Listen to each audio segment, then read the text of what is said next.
third topic is reaction with acids.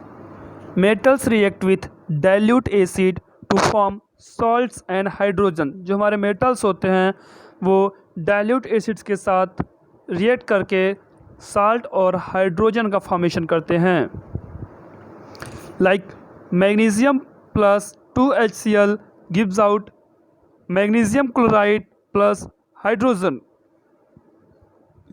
2Al plus 6HCl gives out 2AlCl3 plus 3H2. Zinc plus 2HCl gives out zinc ZnCl2 plus H2. Fe plus 2HCl gives out Fe2H2. The reactivity varies from metal to metal. For the above metal, the decreasing order of reactivity is magnesium, aluminium, zinc, ferrous. जो हमारी reactivity series है वो metal से metal में जो reactivity series है हमारा एक मेटल से दूसरे मेटल तक वेरी करता है. मतलब कि सबका जो रिएक्टिविटी होता है किसी का बढ़ता है तो किसी का घटता है. जैसे for the above metal the decreasing order reactivity, जो हमारे एबव के जो मेटल है जो ऊपर के जो हमारे मेटल थे उनकी जो ऑर्डर था वो डिक्रीजिंग ऑर्डर में था. जैसे मैग्नीशियम से aluminium, zinc, ferrous. Copper, silver and gold do not react with dilute HCl. हमारे जो कॉपर होते हैं, सिल्वर होते हैं और गोल्ड होते हैं वो डाइल्यूट HCl के साथ रिएक्ट नहीं करते हैं. Hydrogen gas not evolved when metals react with nitric acid HNO3. Hydrogen gas जब हमारे मेटल्स नाइट्रिक एसिड HNO3 के साथ रिएक्ट करता है तो वहाँ पे हाइड्रोजन गैस नहीं इवॉल्व होता है. Because it is a strong oxidising agent and it oxidise the H2 produce to water and is itself reduce to oxide of nitrogen. ऐसा इसलिए होता है क्योंकि जो हमारा ऐसा इसलिए होता है क्योंकि ये जो हमारा नाइट्रिक एसिड है वो स्ट्रॉन्ग ऑक्सीडाइजिंग एजेंट है और ये क्या प्रोड्यूस करता है, H2 प्रोड्यूस करता है, produce to water and is help to reduce oxide of nitrogen. और ये क्या करता है, वाटर H2 प्रोड्यूस करके वाटर फॉर्म करता है और वो उसको रिड्यूस करके ऑक्साइड ऑफ नाइट्रोजन में कन्वर्ट कर देता है. Like 3Cu plus 8HNO3 gives out 3CuNO3 का whole twice plus 4H2O plus 2NO2. Reaction of metal with metal salt solution. Reaction of metals with metal salt solutions. A more reactive metal displace a less reactive metal form its salt solution. एक ज़्यादा जो metal ज़्यादा reactive करता होगा वो क्या करता है, लेस रिएक्टिव मेटल को साल्ट सोल्यूशन में चेंज करके उसका लेयर बनाता है. लाइक उस रिएक्शन को बोलते हैं डिस्प्लेसमेंट रिएक्शन.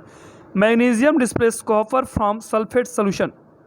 मैग्नीशियम डिस्प्लेस कर देता है कॉपर को कॉपर सल्फेट सोल्यूशन को फॉर्म करने के लिए. अगर हम मैग्नीशियम और कॉपर को मिक्स करें जैसे हमारी रिएक्शन है, आप देखिए magnesium plus copper sulphate gives out magnesium sulphate plus copper. अगर हम मैग्नीशियम और कॉपर सल्फेट का रिएक्शन कराएंगे तो हमको मैग्नीशियम सल्फेट मिल जाएगा, हमारा जो कॉपर होगा वो बाहर चला जाएगा. Zinc displace copper from copper sulphate solution.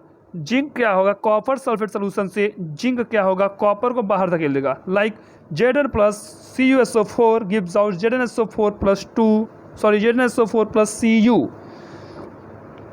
Iron displace copper from copper sulphate solution. Copper sulphate solution से आयरन क्या करता है, कॉपर को डिस्प्लेस कर देता है. जैसे Fe plus CuSO4 gives out FeSO4 plus Cu.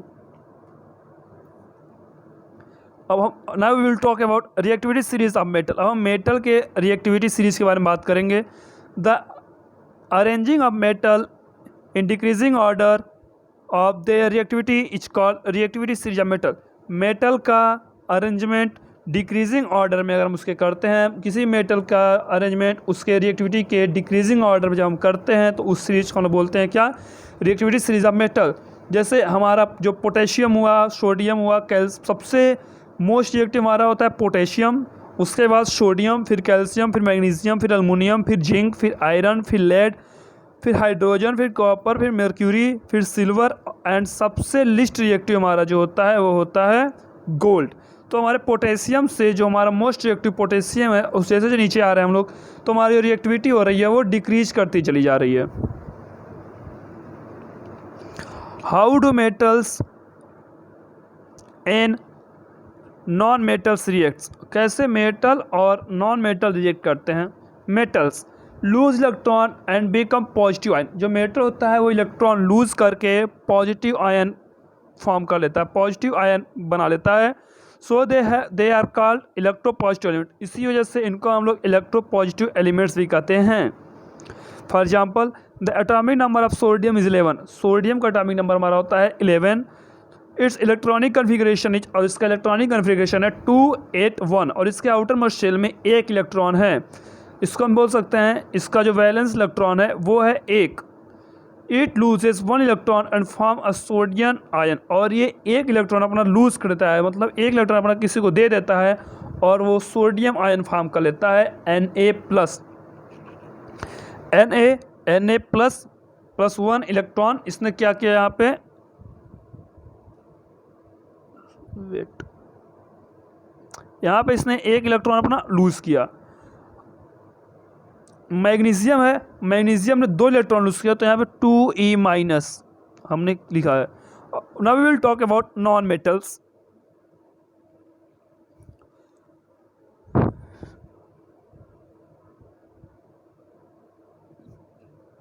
Gain electrons and become negative ions, non metals क्या करता है, इलेक्ट्रॉन को गेन करता है और ये नेगेटिव आयंस बन हो जाता है। So they are called electronegative element, और इसी वजह से इनको हम लोग नाम रख दिए इलेक्ट्रोनेगेटिव आयंस। हमारा जो मेटल्स होता है वो इलेक्ट्रॉन देकर पॉजिटिव आयन फॉर्म करता है, और नॉन मेटल्स क्या होता है, इलेक्ट्रॉन लेकर नेगेटिव आयन फॉर्म कर देते हैं। इस वजह से इन लोग को हम लोग बोले इलेक्ट्रोनेगेटिव एलिमेंट्स। एग्जाम्पल की तरह देखें तो क्लोरीन जो हमारा है उसका एटॉमिक नंबर 17 है और उसका इलेक्ट्रॉनिक कन्फिग्रेशन हमारा 287 है। तो क्लोरीन के लास्ट शेल में 7 इलेक्ट्रॉन बच रहे हैं। ये भी हम बोल सकते हैं क्लोरीन का जो हमारा वैलेंसी है, लास्ट शेल की वैलेंस जो हमारा 7 है, तो वो क्या करेगा, एक इलेक्ट्रॉन को गेन करके अपना ऑक्टेट पूरा करेगा। एक ऑक्टेट में 8 इलेक्ट्रॉन होते हैं, तो इसके पास 7 इलेक्ट्रॉन है, तो वो एक इलेक्ट्रॉन किसी से लेकर अपना ऑक्टेट पूरा करेगा। ये formation of sodium chloride molecule हम देखेंगे, it is very important. Now will talk about formation of sodium chloride molecule NaCl। Na+, sodium के आउटर मोस्ट शेल में एक इलेक्ट्रॉन होता है, सोडियम का वैलेंसी 1 होता है और क्लोरीन का वैलेंसी होता है 7। तो सोडियम क्या करेगा, अपना एक इलेक्ट्रॉन क्लोरीन को देगा, लो भैया आप अपना वैलेंसी पूरा कर लो। तो हमारा क्या हो जाएगा, Na जो होगा हमारा इलेक्ट्रॉन दिया तो इस पर पॉजिटिव चार्ज, और क्लोरीन जो है हमारा इलेक्ट्रॉन लिया तो उस पर negative charge. The atomic number of sodium is 11, हमारे सोडियम का एटॉमिक नंबर 11 है और इसका इलेक्ट्रॉनिक कन्फिग्रेशन है 281, और इसके वैलेंस इलेक्ट्रॉन में एक इलेक्ट्रॉन है, और ये क्या करेगा, अपना एक इलेक्ट्रॉन लूज़ कर देगा और ये फॉर्म कर लेगा Na+ आयन। और वहीं क्लोरीन का एटॉमिक नंबर 17 है और उसका इलेक्ट्रॉनिक कन्फिग्रेशन 287 है, तो इसके वैलेंस शेल में 7 इलेक्ट्रॉन है, तो वो एक इलेक्ट्रॉन क्या करेगा, सोडियम से लेगा, गेन करेगा और ये फॉर्म कर लेगा Cl- ion. Then the attraction between sodium ion and chlorine ion result to the, और जो इनके बीच में जो अट्रैक्शन होगा, सोडियम आयन और क्लोरीन आयन के बीच का जो अट्रैक्शन होगा वो क्या फॉर्म करेगा, सोडियम क्लोराइड का मॉलिक्यूल का फॉर्मेशन करेगा, जिसको हम लोग NaCl भी बोलते हैं। Formation of magnesium chloride molecule, अब हम देखेंगे कि मैग्नीशियम क्लोराइड के मॉलिक्यूल का फॉर्मेशन कैसे होता है। तो मैग्नीशियम का एटॉमिक नंबर 12 होता है, तो मैग्नीशियम क्या करेगा, और इसका इलेक्ट्रॉनिक कन्फिग्रेशन होता है 282। तो मैग्नीशियम के आउटर मोस्ट मतलब कि वैलेंस शेल में 2 इलेक्ट्रॉन है, तो ये क्या करेगा, मैग्नीशियम अपना 2 इलेक्ट्रॉन दे देगा, दान कर देगा इन शॉर्ट। तो मैग्नीशियम 2+ आयन जब दान कर दिया 2 इलेक्ट्रॉन, तो वहाँ हो जाएगा 2 इलेक्ट्रॉन इसने क्या किया, लूज़ किया, दान कर दिया। अब वहीं बात करें क्लोरीन का, तो क्लोरीन का एटॉमिक नंबर 17 है और इसका इलेक्ट्रॉनिक कॉन्फ़िगरेशन 287 है। तो ये क्या करेगा, मैग्नीशियम से 1 इलेक्ट्रॉन क्या करेगा, उधार ले लेगा। 2 इलेक्ट्रॉन क्या करेगा, मैग्नीशियम से गेन करके ये अपना ऑक्टेट पूरा कर लेगा। क्योंकि Cl2 है, 2 क्लोरीन एटम है, तो इसको फुलफिल करने के लिए 2 मैग्नीशियम 2 एक्स्ट्रा एटम चाहिए होंगे। तो 2 एटम लेगा मैग्नीशियम से और ये अपनी ऑक्टेट कंप्लीट करेगा। The An of the atomic number of magnesium is 12 और इसका इलेक्ट्रॉनिक कन्फिग्रेशन होता है 282 और इसके वैलेंस इलेक्ट्रॉन में, इसके आउटर मोस्ट शेल में 2 वैलेंस इलेक्ट्रॉन है। ये क्या करेगा, 2 इलेक्ट्रॉन को लूज करेगा, क्या फॉर्म करने के लिए, मैग्नीशियम 2+ आयन फॉर्म करेगा। और वहीं हम बात करें क्लोरीन का, तो क्लोरीन का एटॉमिक नंबर होता है 17 और इसका इलेक्ट्रॉनिक कन्फिग्रेशन होता है 287।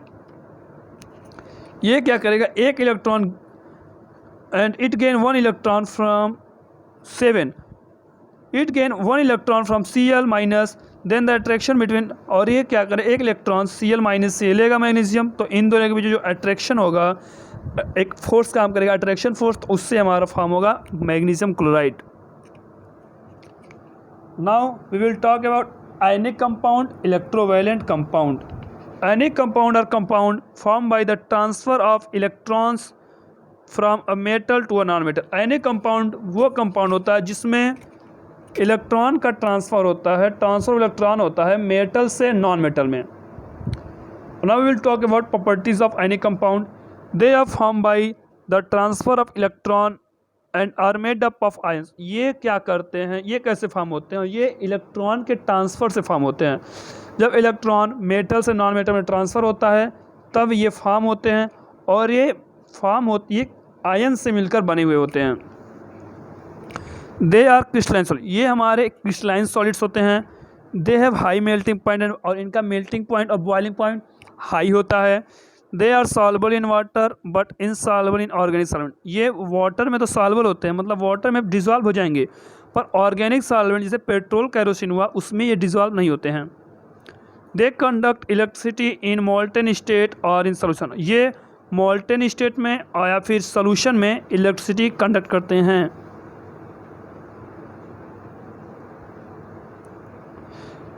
This topic we will study tomorrow. That's all for today. Thank you. Have a good day.